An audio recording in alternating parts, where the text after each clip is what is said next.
السلام علیکم دوستوں، the message media YouTube channel پر روزانہ شام 8 بجے آنے والی موٹیویشنل اسٹوریز کے پروگرام میں آپ کا استقبال ہے۔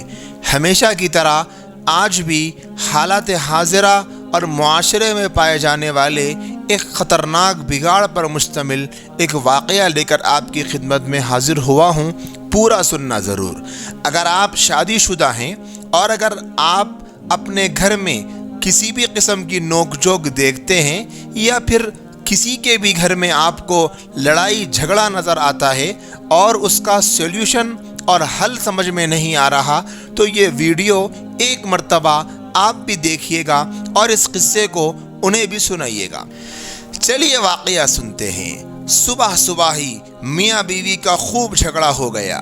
بیگم صاحبہ غضبناک ہو کر بولی، بس بہت کر لیا برداشت، اب میں مزید 1 منٹ بھی تمہارے ساتھ نہیں رہ سکتی۔ شوہر بھی طیش میں تھے، بولے میں بھی تمہاری شکل دیکھ دیکھ کر تنگ آ چکا ہوں، آفس سے واپس آؤں تو مجھے گھر میں نظر نہ آنا، اٹھاؤ اپنا سامان اور نکلو یہاں سے۔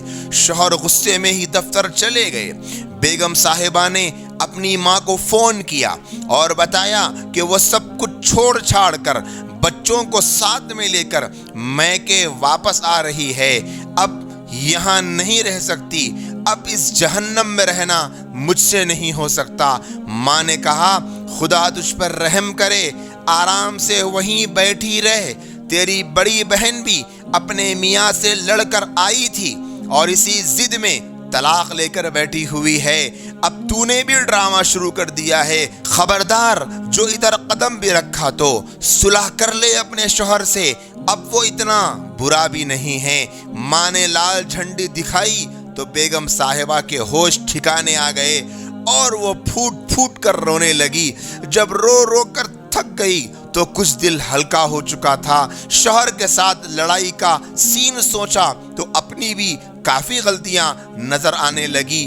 فریش ہو کر شوہر کی پسند کی ڈش بنانی شروع کر دی اور ساتھ میں اسپیشل میٹھا بھی بنانا شروع کر دیا۔ سوچا شام کو شوہر سے معافی مانگ لوں گی، اپنا گھر پھر بھی اپنا ہی ہوتا ہے۔ شام کو شوہر گھر آئے تو بیگم نے اپنے شوہر کا اچھے طریقے سے استقبال کیا جیسے صبح کچھ بھی نہ ہوا ہو۔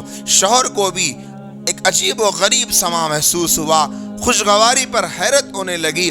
کھانا کھانے کے بعد شوہر جب میٹھا کھا رہے تھے تو کہنے لگے، بیگم کبھی کبھار میں بھی زیادتی کر جاتا ہوں، تم دل پر مت لیا کرو، میں بھی انسان ہوں، بشر ہوں، غصہ آ ہی جاتا ہے۔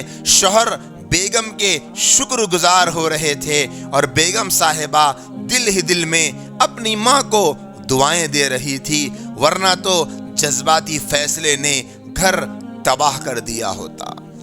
دوستوں اور ساتھیوں، اس واقعے اور قصے کو سامنے رکھنے کے بعد مجھے اور آپ کو اپنے معاشرے کی صورت اس واقعے میں دیکھنے کی ضرورت ہے کہ آج معاشرے میں آئے دن کتنی لڑائیاں، کتنے جھگڑے، میاں اور بیوی کے درمیان کتنی انبنے، ساس اور بہو کے درمیان کتنی انبنے اور شوہر اور بیوی کے درمیان کتنی تو میں، اس کا اینڈ یا تو طلاق پر ہوتا ہے یا لڑائی اور جھگڑے کے ساتھ ساتھ مار پیٹ پر ہوتا ہے یا پھر رشتوں کے خاتمے پر ہوتا ہے۔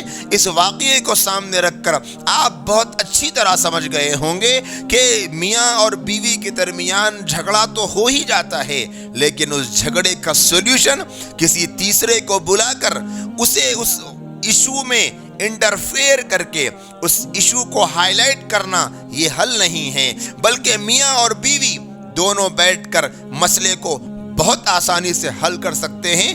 ہمیشہ اس بات کو یاد رکھنا چاہیے کہ میاں اور بیوی کے درمیان چاہے کتنی بڑی لڑائیاں اور کتنے بڑے جھگڑے ہو جائیں اور بات کتنی ہی کیوں نہ بڑھ جائیں، جب تک وہ دونوں کے بیچ معاملہ ہے، معاملے کے سلجھنے کا، معاملے کے سدھرنے کا، حالات کے سنبھلنے کا بہت بڑا چانس باقی ہے۔